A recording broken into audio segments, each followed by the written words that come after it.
Hey, hello everybody. Welcome to another episode of Thinking Out Loud Live. Today we have our special guest, Jennifer Garman. She's actually the CEO and founder of gratitudemission.org. She's made it her mission to just kind of educate everyone on the benefits of just having gratitude. But before I begin, let me just, for those that are watching for the first time, I just want to talk about a little bit about what we're doing and why we're doing this.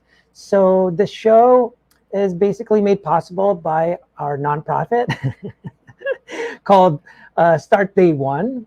It's a nonprofit for mental health and suicide prevention, where we have a more proactive approach in helping people rather than reacting and waiting for people to get mental health issues and suicidal tendencies. So we actually try to raise funds that can help us basically distribute positive content proactively and get more people helped out.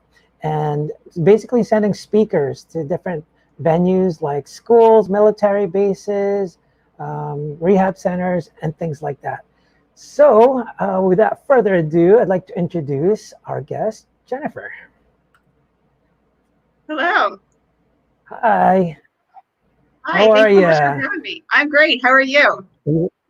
Good, good, not too bad. So I did a quick intro there for you, but I kind of want them to hear, directly from you and let them know what you're about.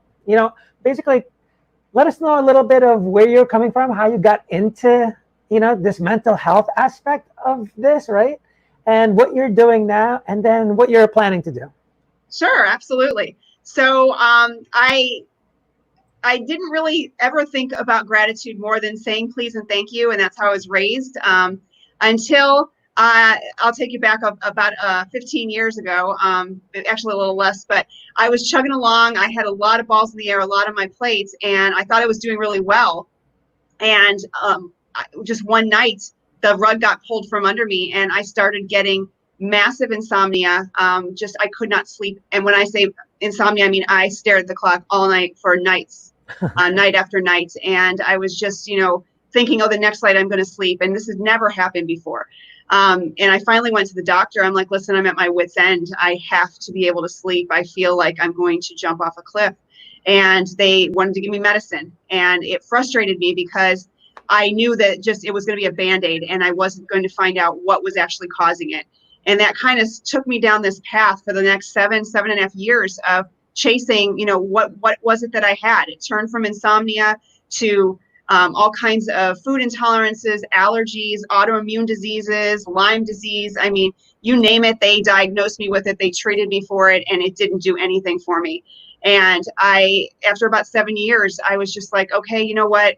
It doesn't look like I'm going to die from this. I'm not great, but I'm pseudo functional. So I'm going to go get my life coaching certification and just do the best I can on a part-time basis and just try my best to, make a living doing something. So I started studying for that, and the notion of gratitude kept coming up over and over again. The happiest people are grateful people, and the most fulfilled people have gratitude in their lives.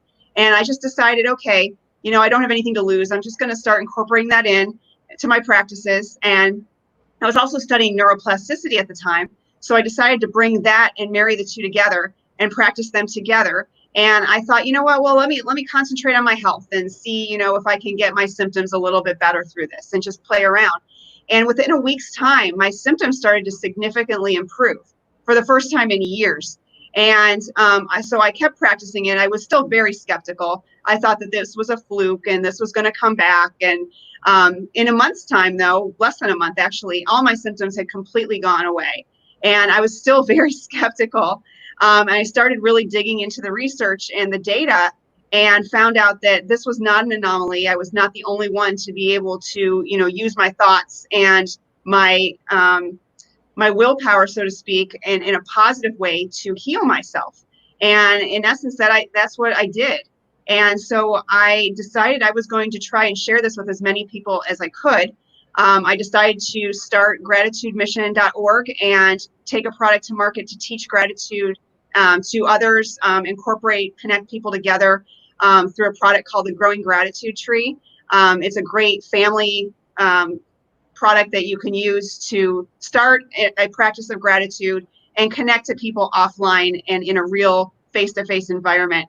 And that was most of the year 2018. And then last year, 2019, I had the opportunity to write a book about my story and about all the science and data and research I gathered, and as well as so many other people's stories that I had found out through the years. And that's all incorporated into my book called Flourish, 7 Ways Gratitude Can Transform Your Life. So that's about the point I'm at now. That published in April, and I'm just kind of on the tails of that, and still in full promotion of that. So that's where I'm at now. Yeah, awesome, impressive, right, guys? No, it's really cool your story, and you know what I like. We've talked about this before. Every time I talk to people, I always say, you have to be proactive. Everyone tends to wait until they have those issues that you're having, right? But I actually read this book. It's called Mind Over Medicine, and it's funny because you're talking about all these different ailments that's hitting you physically. A lot of people don't understand how your mindset can actually affect your physiology, like significantly.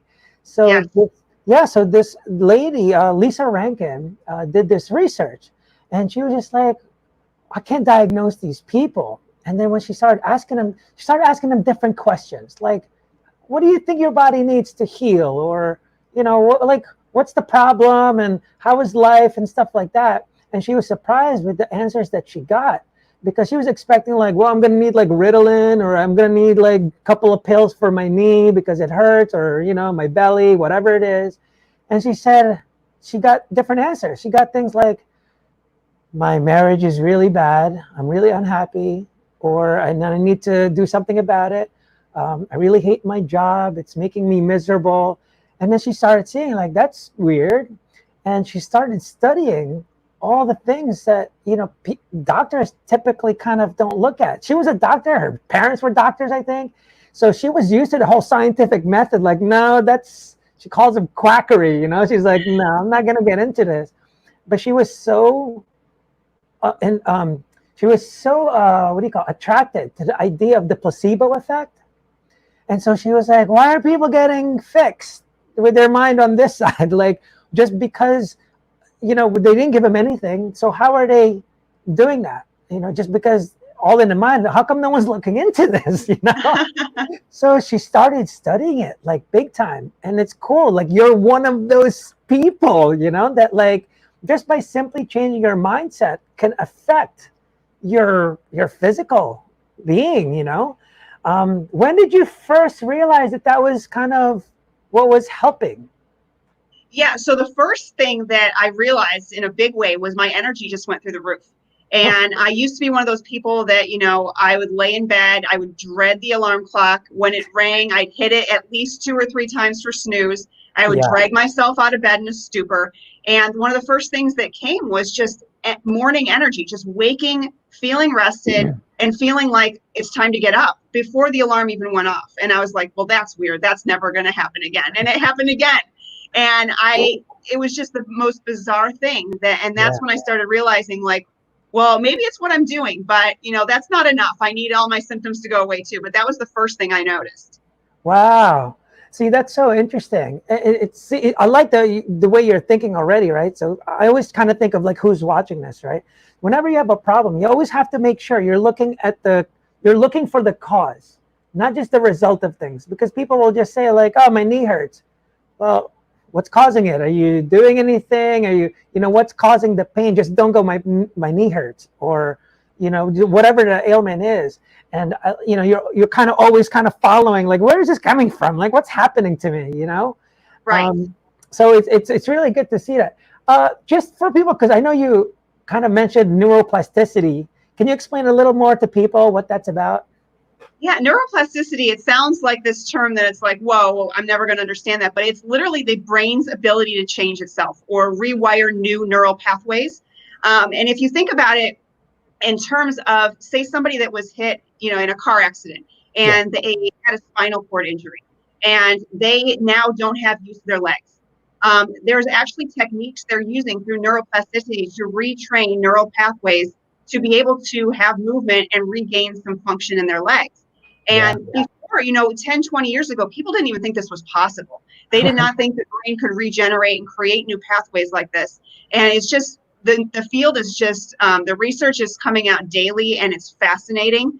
And it truly says that, it shows that the brain can regenerate and group these neural pathways at any point in your life. It can happen as old as your 80s or 90s if you focus on it. Oh, wow. And it's just amazing that we are not stuck in the circumstances that we're in. We have the ability to change and rise above them. And that's what's so exciting to me. Yeah, that's really awesome that you mentioned that. So I'm reading this book now, or read it. It's called Personality Isn't Permanent. And he actually talks about, these are self-limiting beliefs that we grow up with. And people end up, it kind of ties in with the whole neuroplasticity, that people think it's your brain is set and that's it. For example, people that are watching, when you say like, oh, I'm an introvert, you don't have to be, but you keep telling yourself that. And in the mental health aspect, the one that really kind of I feel bad for, and it's being told out there like big time, is when people say like, well, my dad's an alcoholic, so I guess I'm going to be one too.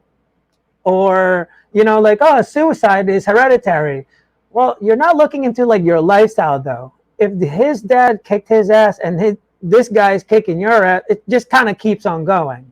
And you have to look at the other thing. Like, they always think of like nature versus nurture, right? And I tell people like it's actually more like how do you nurture nature, because everyone's built differently. And how are you going to nurture that, right?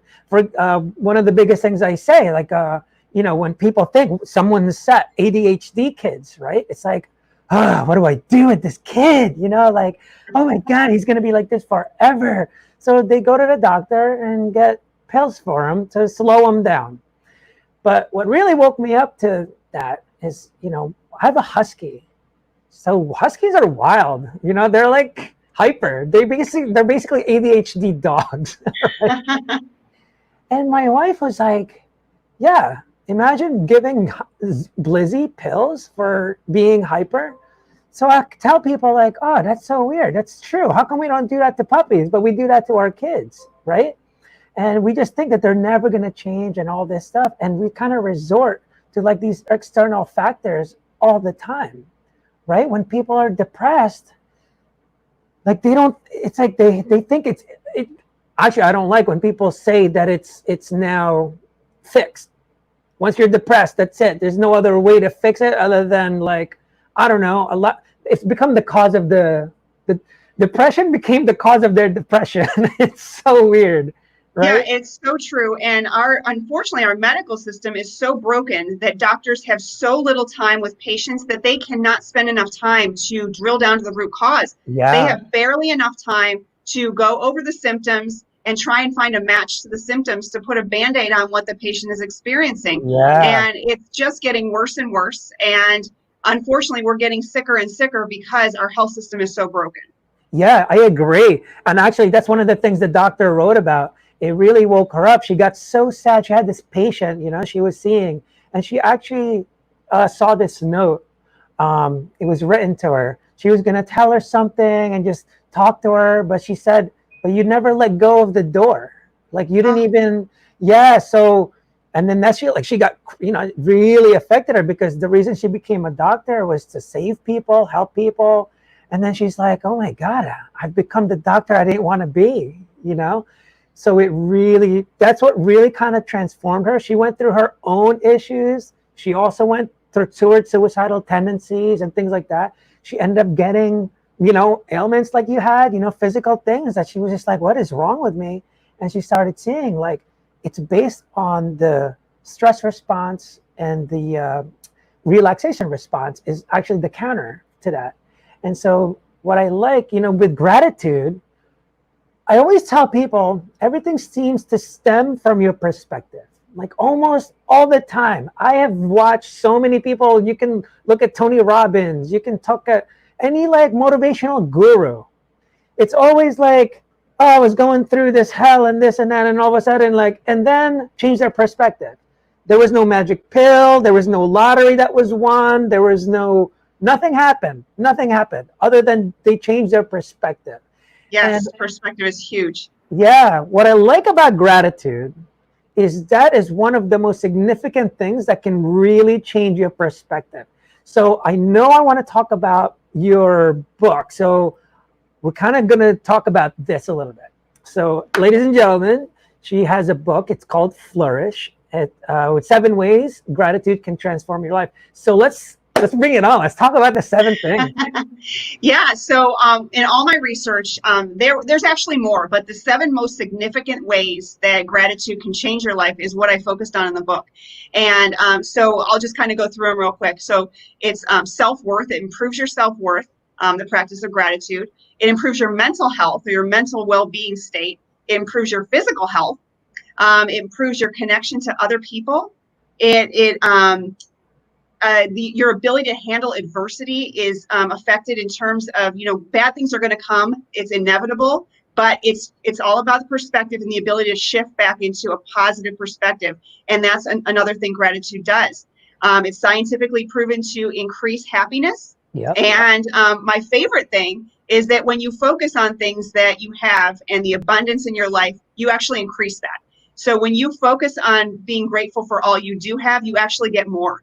And I leave everybody with one thing, and that it's so easy, but it's so true. And it's what you give your attention to and what you focus on multiplies. So if you are giving your attention and focusing on negative things, you're going to bring more of that into your life. You're going to connect with people that are negative. You're going to wallow together. But if you change and you try and focus on things that you're grateful for, things that you have, things that are positive, that will multiply. It's as simple as that shift. And if people don't remember anything but that, I will have done my job, because that was the most profound thing I learned in all of this. And it's so true. I've talked to countless people who attest to the same thing. I used to be a glass half empty person. When I shifted and I looked at all I did have, I started to get more, and I started to bring more into my life. It was just, it's amazing the stories and the people I've talked to. I just get so excited talking about it. I know, it's so funny though, right? That, I always tell people, just like physical weight, everyone knows this. Think more positive. Like, everyone knows this. The problem is this: they don't think they need it right now, because it's kind of like exercise, right?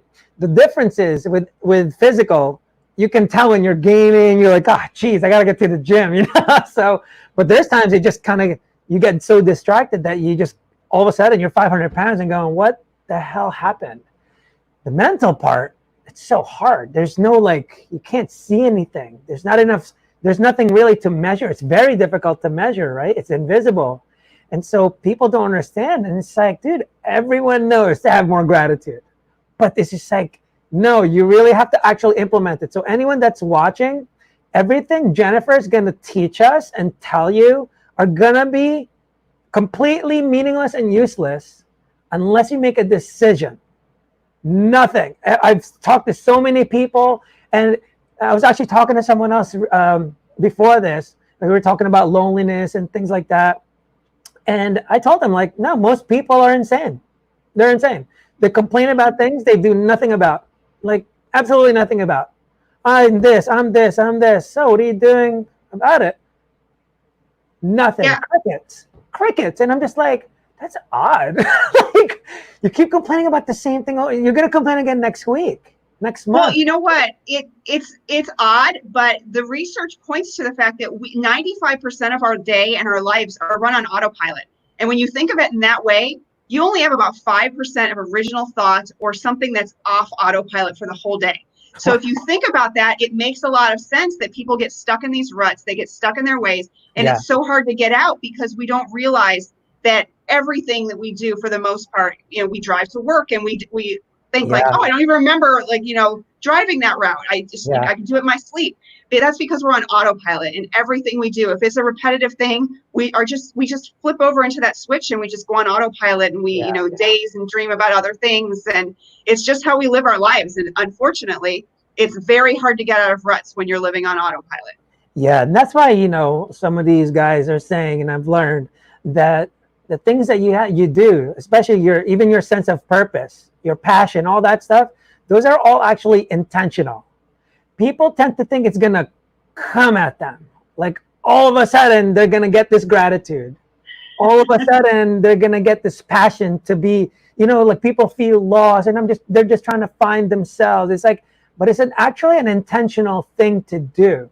To have gratitude is not something natural. It just goes, oh, I love everything right now. You actually have to pause and go and really get a sense of gratitude. It's not something that just happens, but sometimes it becomes a habit when you do it enough. That's the best part. Motivation gets you started, but then after that, another thing I want to tell people, like, I got to put this up on there again. Oh, actually, no, where did I put it? Anyway, she is also the founder of gratitudemission.org. So it's really cool what she came up with. The reason I love this is because when I think suicidal tendencies, everyone assumes that it's something that's happening right now that's making them suicidal. A lot of times it is from way back in the past. I'm talking when you're a kid, because you didn't get enough love, or they didn't teach you enough how to handle loss. Like, the way we're giving free trophies to everyone that participates and all that stuff. Like, I don't like that because it's not teaching them how to handle loss or how to go after a win, things like that. And what you do, actually, I'm going to let you explain. How did you come up with this idea and said, you know what, this would be a good way to teach gratitude? Yeah. So when I realized that, this is a huge thing, the first thing people I wanted to teach this to were my kids. So I went to find a product and I'm like, I want to go buy something that we can do as a family and we can practice gratitude and they can learn. I couldn't find anything. So then I went online and I found well, you can make a tree out of construction paper and you can put it on your wall and you can put leaves on it. And I liked the visual of that, but when I went to do it, it didn't look so good.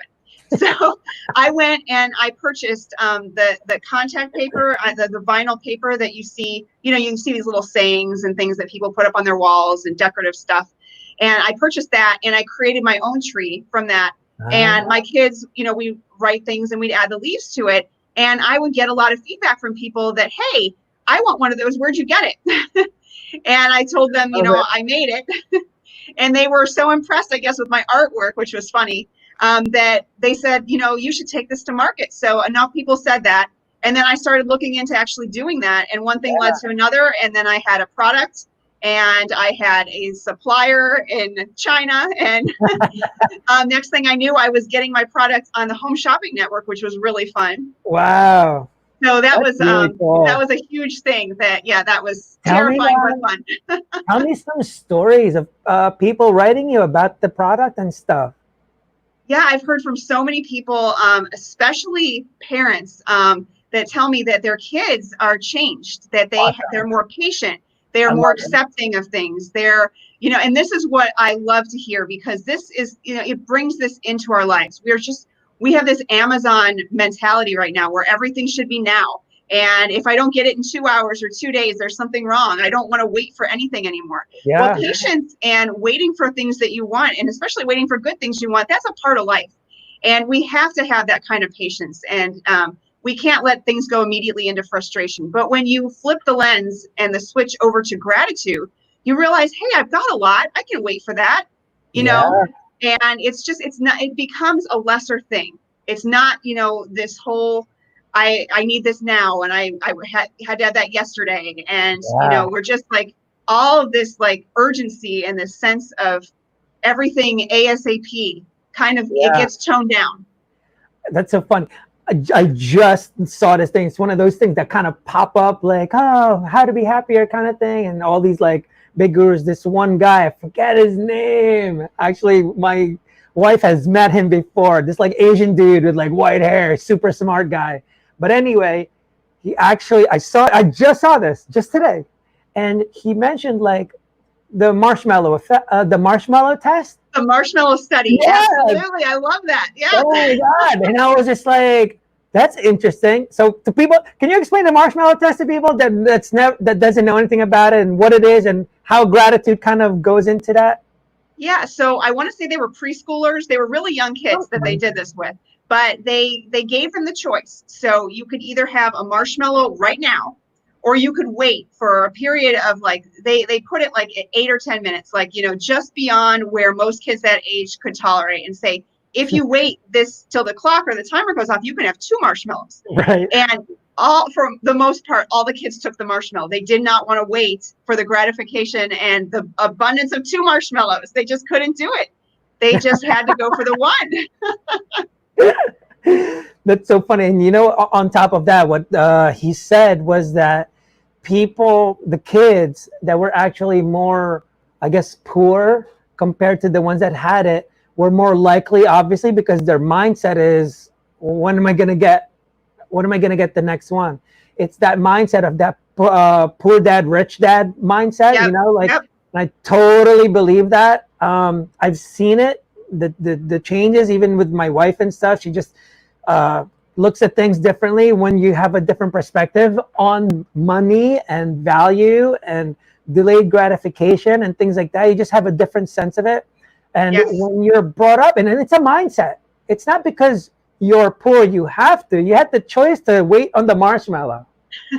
But because of their parents, the way they are, and now everything's like, oh my God, no delayed gratification. And that's what makes poor people poor and stay there, because they don't have that delayed gratification mindset, because they're scared, right? They're like, well, I want to live now. Like, I don't know where I'm going to be later on, so I want to enjoy now. And that book, actually, Personality Isn't Permanent, one of the things he emphasizes a lot is your future self. And I feel like teaching kids to be able to do that at such a young age, with the gratitude, like, hey, I have what I need now, that can wait. It'll even be a better reward later. And they can see a future version of themselves having a lot of marshmallows, And he says that it's because, and as I listen to this, and I'm like, whoa, that totally makes sense. Because now when I look at depressed people or anything like that, I look at it and go, it's not actually what we can see in the past. It's what you can't see in your future. You just can't see a different version. That's what hurts people. It's like after a traumatic event, after a breakup, it's like you just can't see that I'm going to be with someone else, because you already envision, I'm going to marry this one and this and that and this and kids and this. And all of a sudden, skirt. Oh man. And then they can't unsee it. And they don't. Yes.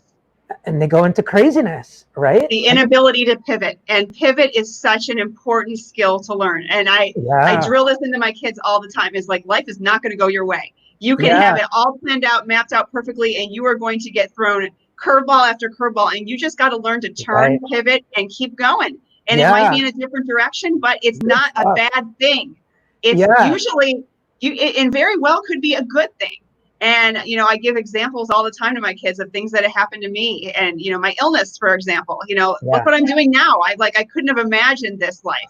I'm so excited. I'm on fire to help people. And, I was so sick 10 years ago, and I just look back and I'm like, I couldn't have imagined, this kind of 180. Yeah. And it's so funny. So again, because I just read this book, and the stuff that he has, it just kind of resonated with me. It's in line with all my philosophies and stuff like that. So I want to bring back the neuroplasticity, right? He actually says that the most successful people are the ones that can pivot all the time, the ones that can change, because he says, like, people think personality is one thing, and that's it. Like, oh, you look like you're an Aquarius, so you're this, this, and this, and this, and you hate this, and so now you believe it. You're like, yeah, I'm sorry, but I don't know. It says on here I don't like people like you, so I don't like you now. And it's weird when people get stuck on that. And he's saying, like, there's really nothing that keeps personalities that one personality. Like, it's been tested, because we're always evolving. The ones that are preventing the evolution are the ones that really hurt. And especially trauma, it fast forwards the evolution, right? The Jennifer 10 years ago is definitely not Jennifer today, right? No. And the Jennifer 10 years from now is going to be different also. Absolutely. And it's great you're teaching these kids that already, how to pivot, how to change their mind. And basically, he says, like, our personalities are malleable. It's not something straight. And that's where purpose comes in to play, like very importantly, because we're kind of trained, right? Since we were kids, get away from pain and go towards pleasure. You never go like, oh, let me go to the painful one and I want to go away from the pleasure. Like, no, I don't want that. And for example, like you starting the book and all that stuff, because that was easy, right? I mean, being a CEO, like, because that was an easy thing, finding something from China. Like, if they would ask you, like, what would you like to do? You're like, you know what? I'd like to spend like 18 hours of work a day, doing this. You just don't go to it. But when you have a sense of purpose, and you had that sense of purpose, like, I have to tell more people and educate more people on how we can instill gratitude in kids, you no longer thought about the pain and pleasure of it because you're so focused on the purpose. And yes, purpose is a huge motivator. And I want to step back because you had mentioned, we want to kind of level out any pain and remove it completely. And we can't do that. Adversity is going to hit. Painful things are going to hit. Failure is going to hit. These are the times we grow. We have to have those or we would never grow. We would stay infantile. And if we didn't go through these, traumatizing things and, these somewhat awful things sometimes in life, but we have to do that in order to grow. Yeah. And if I can look back now and say that I'm grateful for the time that I was sick. And a lot of people are like, how are you grateful? And I'm like, look at how much I grew. I grew exponentially during that time. And for that reason, I'm just so grateful for it. And you can look back on your life and the hardest times, I ask anybody to do this, the hardest times you went through, look at what happened after that. Aren't you like, you accomplished so much coming out of that and you're stronger for that. And use that as, your motivation to get through the next tough time. Look back and say, I got through this X, Y, and Z. I'm going to get through this too. And you will. You'll come out stronger and ahead, and it'll just make you a better person. Yeah, and right. So people that are watching, like you need to change your perspective all the time, right? So what you're talking about, it's like you really just have to be able to kind of change, because you're always changing. But when you try to stop the change, it goes negatively all the time, And it's like you're always going to evolve. It's like a butterfly, right? You're always changing and changing and changing. It's like, when you say like, oh, you become like, you're preventing yourself from changing, but that's what's harming you, because you're preventing the change, like the traumatic event, the breakup, whatever it is. You're not the same person anymore. You have to let that go. And I believe that's how people get into depression, because it's a sense of grief, a sense of loss. The old self is gone. But I want to be that person before the trauma. And it's like, so they try to keep it as much as they can, but they don't realize, like, look what you're doing now. You're still changing, except it's going the wrong way. Like, stop changing, stop trying to stop the change. Like, you have to evolve. And I've told people, you have to embrace the pain, or else you're never going to be able to appreciate the pleasure. Because, right? Until that, and you have to get through it. You have to, process through it. And same with trauma. You have to process through it. If you shut it in and keep it in, it literally eats you alive inside. So you have to process through it, and you have to rid yourself of it. And then you have to get back into a positive state again. Right. And I tell people when they tell me they're depressed, I tell them, good. You're almost there. Because like you said, you have to go through it. For people that don't remember, 5 stages of grief.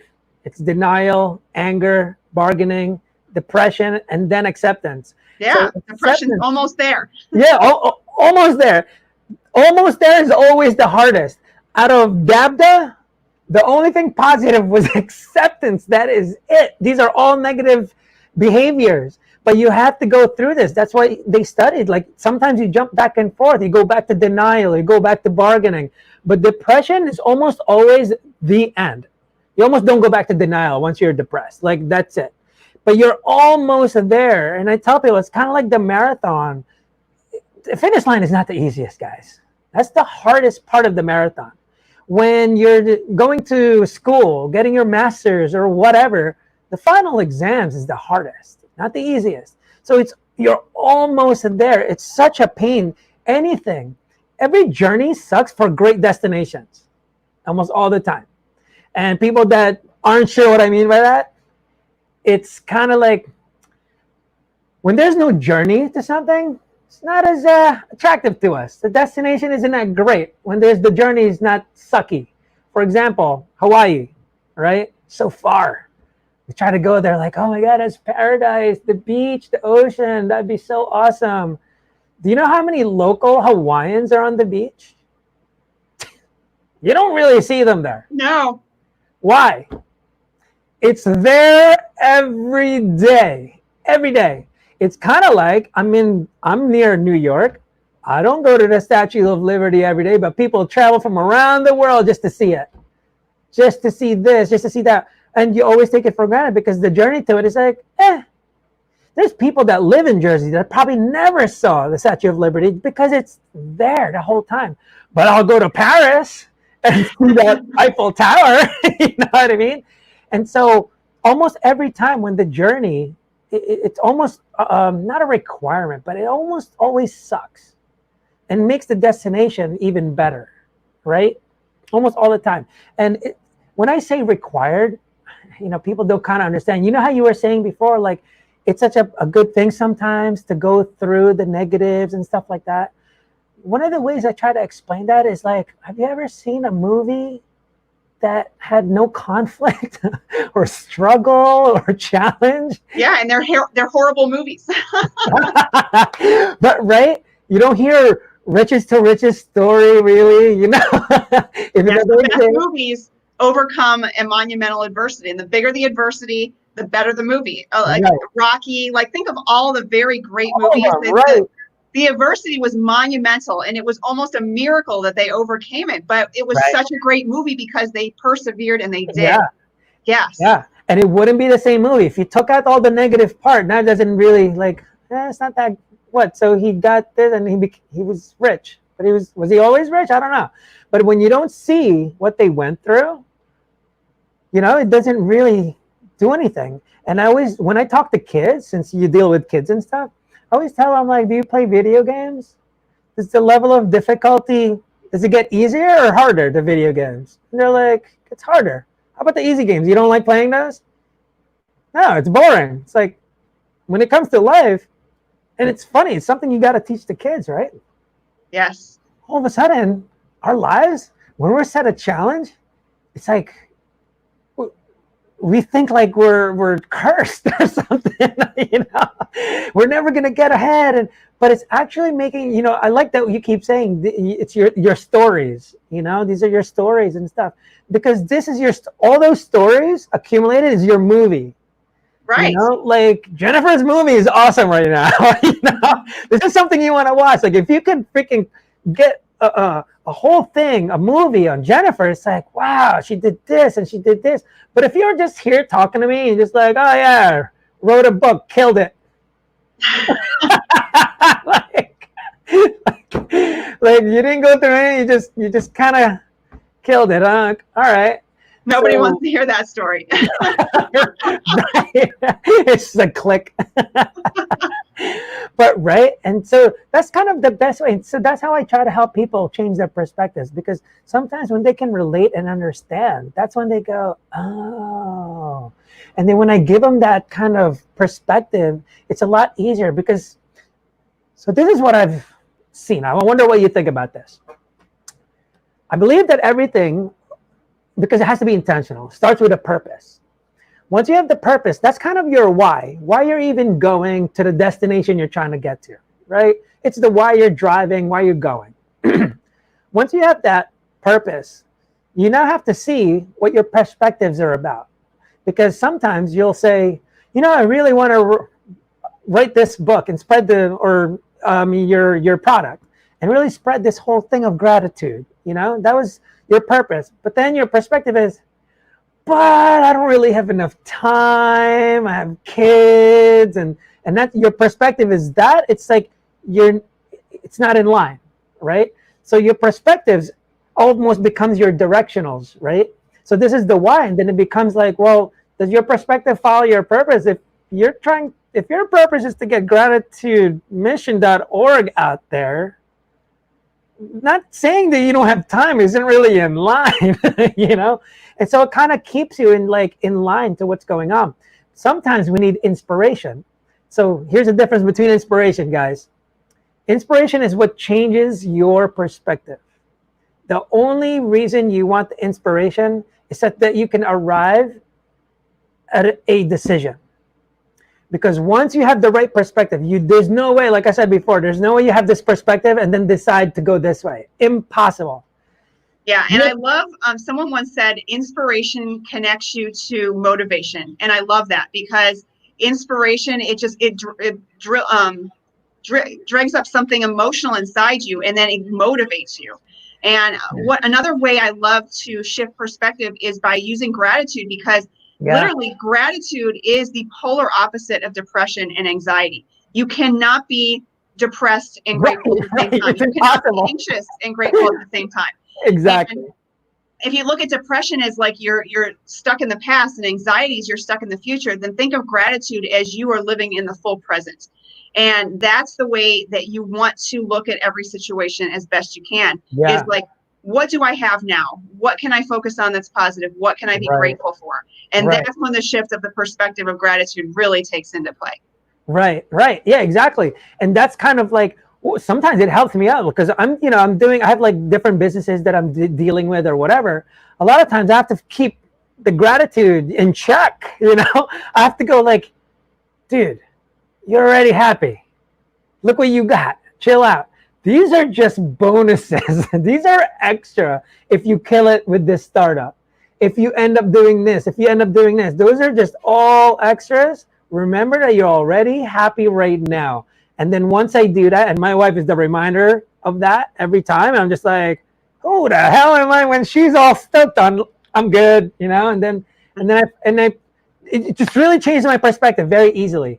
But once you make that decision, that's actually when motivation comes into play. It's the only time. Motivation only comes after the decision. People think motivation is to make the decision. Nah. Inspiration is to make you make that decision, change your perspective to make the decision. Motivation is afterwards. I cannot motivate you to go to the gym until I have inspired you to change your perspective that you should probably go. Once you decide, then I can go like, yo, come on, let's do 5 more, 6 more. All right, let's go to the gym. All right, let's run. That's where motivation comes into play. Motivation's, again, it's an ongoing thing. And then depending on what happens, if your perspective shifts again, all of a sudden the motivation disappears with it. And so you really have to start with the perspective again. So like all of a sudden you see a movie that inspires you, or you see a quote, or you see something, it's just random. All of a sudden you kind of think, but it's better when you're very intentional about it. So, people, when, like I said before, gratitude, what are your ways? Do you have any ways of like how you remind yourself about gratitude? Yeah, I have several, and these are great ways to start incorporating them in. One way is just to right when you wake up in the morning, just a couple things that you are grateful for. And that I slept last night, that I have this bed that's comfortable. There's so many things you can wake and be thankful for. And then right before you go to bed, a couple things. And if you have a little notebook beside you on the bed, you can jot them down. Some people are, it drills it in quicker if they see and have the visual. You can write them down and keep a little journal of it. I hear all the time people don't have time. I don't have an extra minute in my day. You can literally get out of bed and put one foot down and say thank, and the other foot down and say you, and carry that into brushing your teeth and showering, and bring gratitude in while you do those, and multitask and just bring it in while you're doing other things that you have to do for the day. And that is adding 0 time to your day to do that. Right. That's awesome. Yeah. Another great way that you, even 5 minutes, if you can just get outside for 5 minutes and take in nature. It's impossible to just take in nature and not be in awe and grateful for all the things that are going on around you. And I love to do that. When this whole pandemic hit, I got outside, and I was talking to someone about this the other day. The birds were just going crazy. And I'm like, I have never heard the birds this excited and this loud. And I feel so awful that we're stuck in the house. But then it hit me like, life is going on. This is going to end soon. It's not going to go on forever. And nature could care less that this is happening. We're all going to get back there. It's temporary. So I just had that shift in perspective, and I was grateful for, we'll just slow down for a little bit. We don't know how long, but it'll all get back to normal at some time.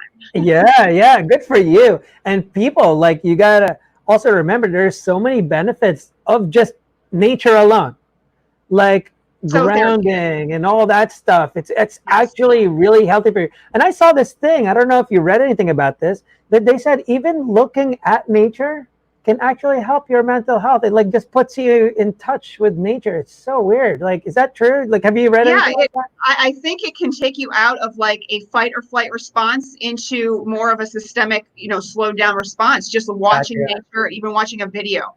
So it's, Yeah, if you can't get outside, just pull your phone out and watch birds for a few minutes or something. right.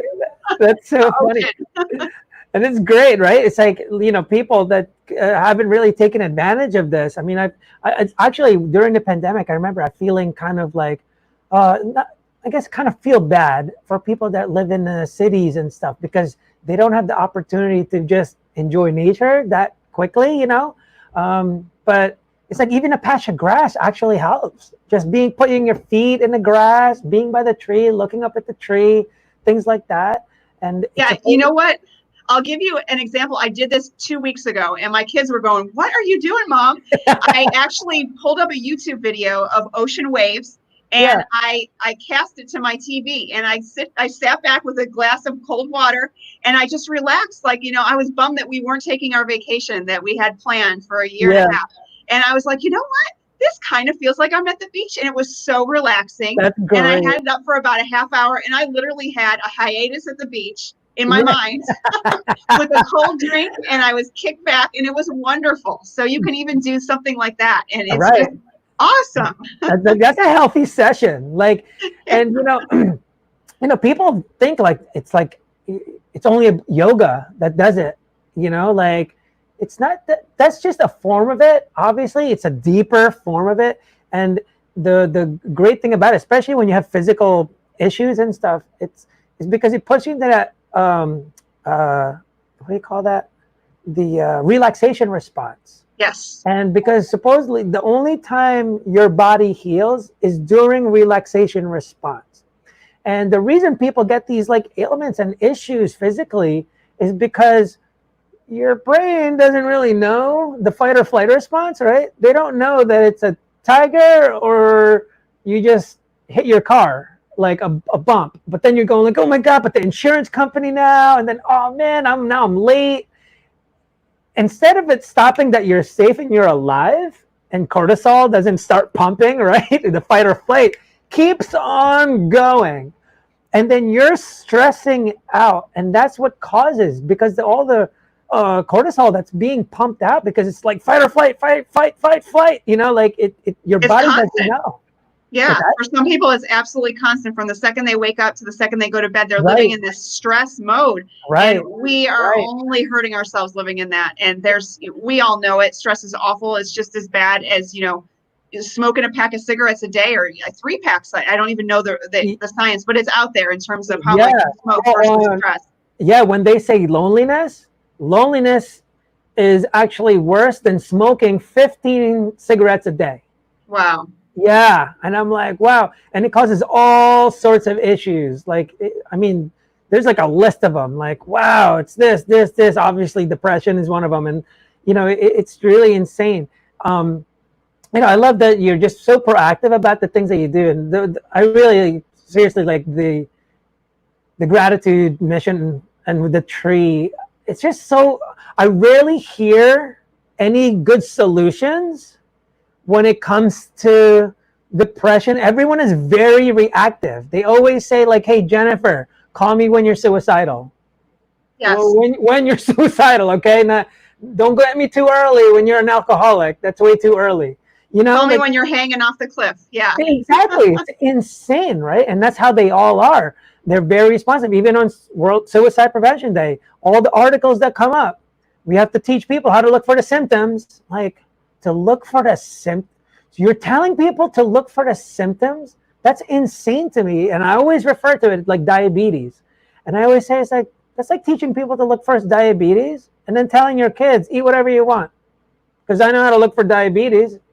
I know the symptoms. Yeah, it seems like backwards thinking, doesn't it? Oh, it totally is. And the thing is, it's literally how we treat mental health. Oh, he's in his room. Is that a sign? Who cares? You gotta love them up like right now. It's like exercise. You don't go like, you know what? I don't really need to work out until I'm 500 pounds. Like, no, you should really go to the gym like right now so you don't have to get to 500 pounds. And the same thing with Yes. mental health. It's like, stop waiting. So that's why I like commend you for, doing something that's way in advance. I've actually been picked for this big docu-series that's going to be on Amazon Prime. Wow. Yeah. And one of the things, so basically these teams are set with challenges, and each one is giving a challenge like major world problems, education, poverty, racism, and then suicide. Huh. So I believe they're going to give me something in the mental health. I'm not sure if it's suicide. I don't know what it is, but to me, they're all the same anyway. It's all the same cause. But I'm looking at it like, all right, what's the cause? I'm already trying to see like, and one of the things is like, well, it all seems to stem when they're young. It's hard to change them later. Like, yeah, I can try and change you later, but if we're talking prevention, any prevention is proactive. Any prevention, whereas diabetes, cancer, if you're talking prevention, that's what you need, and it can't be something that's for the result. Like, well, they're depressed. Oh, what do we do that? Well, let's make the best thing that can make them not get to acceptance. Like, that's crazy, right? It's like, let them go to acceptance, man. Like, don't numb the pain. It's crazy. So, and that's why I always kind of look at what you're doing is from the past. So I remember what you've done, and I love it. I'm trying to think of things in case that's what they hit me up with, is you have to get rid of teen suicide. And I'm like, and we have 4 days, by the way, to do it. Oh, wow. That's not much Yeah, time. we have to come up with a team to come up with that. And so that resonates with me, that idea of like starting from when they were kids. So, yeah. So, it's just gratitude. You got to love these guys. Welcome. Always something to be grateful for. Right.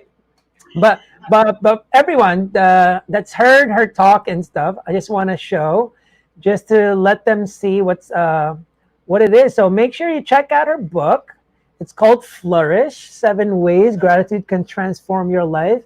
And gratitude can really help you. I mean, all the stuff that we've mentioned with her, you really have to take all this in. Again, I always emphasize this every time I'm doing this.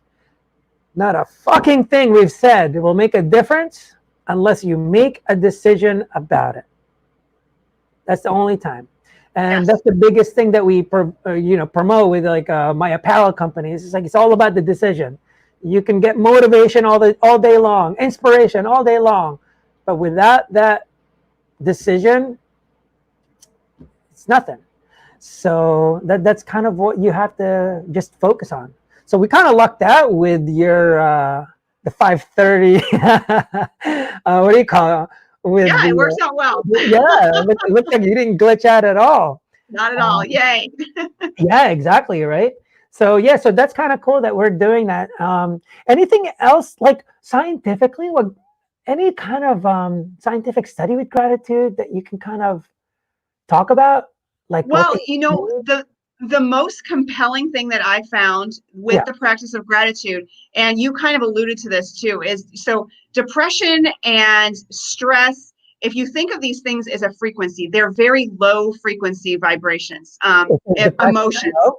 So you want to get yourself into a high frequency emotion, and you want to pull the emotion in. So when you're practicing gratitude, pull an emotion into it, like a time where you were so happy or so joyful or so grateful, and embellish that emotion, experience it as best you can. And I love to say, when you get goosebumps, you're really doing it right. And if you can just feel that, as long as you can feel that, and then just project that into the future of what you want to happen, and just sit back and watch the ride, because the more you do that, you're going to be astounded by that's how interesting. quickly these things happen in the direction you want them to. And it's by embracing these higher frequency emotions. And this is all scientifically proven. They did Yeah, brain scans. They I saw the love that. frequencies of these You can't mess feelings and with these science, you emotions. know. Yes. So emotion is what gets us going. So it's what motivates us. We're inspired because it stirs up emotion in us and it motivates us. So let's tap into that as best we can and hold on to that good emotion to get us through the bad. And it will overpower the bad. We just have to hang in there long enough and we have to practice it enough and it will eventually happen. So keep at it. Yeah, that's cool. Like one of the things like Dr. Hardy was talking about too, you know, basically so like reframing the past kind of thing, and that your memories can actually get altered. You know, the facts remain, but sometimes it gets altered. It Um, absolutely does. It's all yeah, perspective. yeah. If you keep thinking of the past in a certain way, it'll actually end up becoming what you're thinking it really happened, and then you almost tend to forget what actually happened. You know, so but so when you're in a state when you're trying to get more gratitude, so you're saying like think of the happiest time, one or any kind of happy times, and even pull Yes. that in. So if I'm outside looking at trees, you want to bring that in. Latch on to those memories and they'll carry you through the bad times. Yes, absolutely. And you want to hold in that positive vibration, that positive emotion until it can overpower the bad, because it will eventually overpower the bad. It will get there, but you kind of have to hold on to it like a lifeline when you're in a really dark place sometimes to get Yeah, you through it, but it will work. that's cool. Well, I guess we're kind of going to the end here. Any last, just emphasize it again for you guys, anyone that's watching. So check out her book, Flourish, 7 Ways Gratitude Can Transform Your Life. Um, awesome talk with you. I know we talked like a while ago and you got a lot of things going on. She's doing a lot of podcasts right now. So, but thank you so much for taking the time to talk to us today. And it was really Thank cool. you. Yeah, learn some good stuff from you. So, you know, Well, thank you so much, and congratulations, Ricardo, on the series. That sounds yeah, exciting. I'll thank have to you. check I that think, out. Please shoot me a link when that comes up. I want to see it. oh, I'm sure I'll be doing that email blast, you know. When I get all the proper, you know, they're still trying to give us the, I guess the promo kit or whatever. Right now, like no one even believes me. I don't think my freaking family believes me. So I had to talk to him. Like, is there like, what can we? Because it doesn't really like. I don't know how I'm gonna come up with a team if they don't really believe I'm in this. But yeah, again, thank you so much for joining us, everyone that watched. I hope you learned a lot of things from Jennifer, and stay tuned for another episode of Thinking Out Loud Live. All right, thank you again, Jennifer. Talk to you Thank soon. you. See Bye ya. bye.